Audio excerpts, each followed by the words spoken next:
13 января 2004 года самолет Як-40 авиакомпании «Узбекистон» узбекских авиалиний выполнял внутренний пассажирский рейс 1154 по маршруту Термез-Ташкент. На борту самолета находились 37 человек. Экипаж состоял из 5 человек: командир воздушного судна, пилот-инструктор, второй пилот, борт-инженер и стюардесса. В Термезе на борт сели 32 пассажира, 28 граждан Узбекистана и 4 иностранца, и было загружено 80 килограмм ручной клади и 140 килограмм багажа, а в баке были залиты 3300 килограмм топлива. Взлетный вес авиалайнера находился в пределах норм, установленных руководством полетной эксплуатации. Экипаж получил прогноз погоды в аэропорту Ташкента, согласно которому ожидался ветер курсом 200 градусов и скоростью 3 метра в секунду. Туман, видимость 2000 метров. Метеорологический минимум командира экипажа и пилота-инструктора составлял 700 метров. Запасным аэродромом был выбран Самарканд. Полет по маршруту и снижение с эшелона прошли без замечаний. Заход на посадку в аэропорту Южный выполнялся в темное время суток на взлетно-посадочную полосу 8-я левая, у которой была включена курсоглиссадная система. В кабине в левом кресле сидел командир, а в правом пилот-инструктор, тогда как второй пилот ушел в пассажирский салон. В Ташкенте в это время стоял туман. Видимость на взлетно-посадочной полосе составляла в начале 1300 метров, на середине 1100 метров, а в конце 550 метров.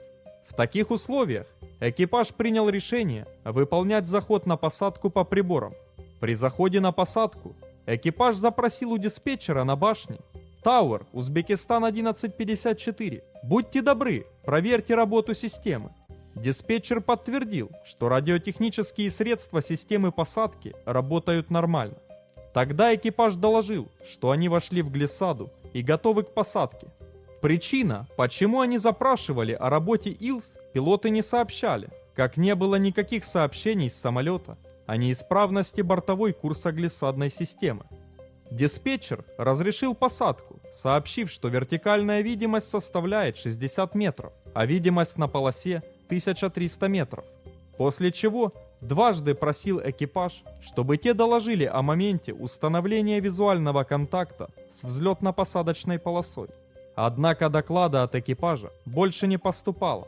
Когда до торца полосы оставалось примерно 12,5 километров, экипаж начал выполнять энергичное снижение с вертикальной скоростью 5 метров в секунду, в результате чего самолет ушел под глиссаду. Затем в 8 километрах от торца взлетно-посадочной полосы 8-я левая, на высоте 170 метров, пилоты выровняли самолет и продолжили горизонтальный полет на данной высоте, пролетев над ДПРМ. Дальнейшее снижение было начато за 2 километра от торца полосы, при этом с вертикальной скоростью всего 1 метр в секунду, что гораздо ниже требуемой. В результате самолет теперь начал уходить выше глиссады, и БПРМ был пройден на высоте 130 метров вместо 70. Продолжая снижение в тумане над полосой, на высоте 30 метров и примерно в 3 километрах от ее начального торца, экипаж увидел перед собой огни полосы, поэтому ошибочно было принято решение о посадке. Двигатели были переведены в режим малого газа и включен реверс. Лишь в последний момент пилоты поняли, что на самом деле они садятся уже за пределами полосы, поэтому начали уходить на второй круг. При этом был выключен реверс, а двигатели переведены на взлетный режим. В этот же момент, в 19 часов 27 минут по местному времени, авиалайнер приземлился на грунт в 260 метрах от торца полосы 26-я правая. Пробежав некоторое расстояние по земле, Як-40 едва успел подняться в воздух, как врезался правой плоскостью крыла в железобетонное здание курсового радиомаяка, снеся ему крышу и потеряв при этом плоскость. Далее самолет врезался в бетонный забор аэропорта, при этом потеряв уже левую плоскость, после чего фюзеляж рухнул в небольшой водный канал, проходивший вдоль аэродрома, и загорелся. В катастрофе погибли все 37 человек на борту самолета. Расследованием причин катастрофы рейса 1154 занялось агентство гражданской авиации при Министерстве транспорта Республики Узбекистан.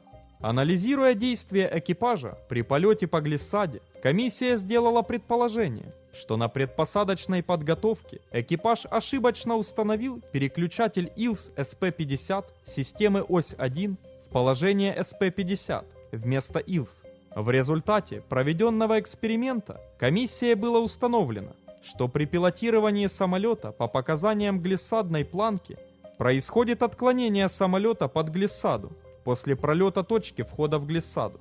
По мере приближения самолета к ДПРМ, глиссада вновь возвращается к центру, но в дальнейшем продолжает выдавать недостоверную информацию. На основании этих данных комиссия по расследованию пришла к заключению, что катастрофа произошла из-за сочетания следующих факторов. Невыдерживание установленной глиссады снижения при заходе на посадку по курсоглиссадной системе ИЛС, что могло быть из-за ошибочной установки переключателя ИЛС-СП в положение СП вместо положения ИЛС на пульте управления бортовой курсоглиссадной системы ось-1 или невнимательного выполнения контрольной карты перед снижением с эшелона и после выпуска шасси. Отсутствие информации от экипажа диспетчеру о неустойчивой работе бортовой системы посадки и нераспознавание экипажем возможных причин, приводящих к таким показаниям бортовой системы. Неуход на второй круг с высоты принятия решения и продолжение экипажем захода на посадку при положении самолета выше установленной глиссады. Нарушение экипажем требований правил полета в гражданской авиации, выразившихся в продолжении захода на посадку и производстве посадки при отсутствии визуального контакта с огнями приближения или наземными ориентирами. Родственникам погибших были выплачены денежные компенсации. Так, за каждого пассажира, гражданина Узбекистана, государственная акционерная страховая компания выплатила по 40 минимальных заработных плат 217 тысяч сумов. Это $220 США по тогдашнему курсу. За каждого погибшего члена экипажа авиакомпания «Узбекские авиалинии» выплатила по 6 годовых заработных плат на общую сумму 85 миллионов сумов. Это $86 тысяч США по тогдашнему курсу. Также Центральный комитет профсоюза авиаработников Узбекистана выделил родственникам всех погибших в катастрофе по 100 тысяч сумов, а страховая компания «Узбек-Инвест» выделила 33 миллиона сумов для выплаты родственникам погибших граждан Узбекистана. Родственникам 4 пассажиров-иностранцев компании «Авикос» были выплачены компенсации на общую сумму $80 тысяч. Смотрите также. 2 октября 1978 года самолет Як-40 авиакомпании «Аэрофлот» выполнял регулярный пассажирский рейс Ульяновск, Волгоград, Тбилиси и обратно. На борту находились 4 члена экипажа и 26 пассажиров. Но при посадке в аэропорту Тбилиси Як-40 выкатился за пределы взлетно-посадочной полосы и полностью разрушился.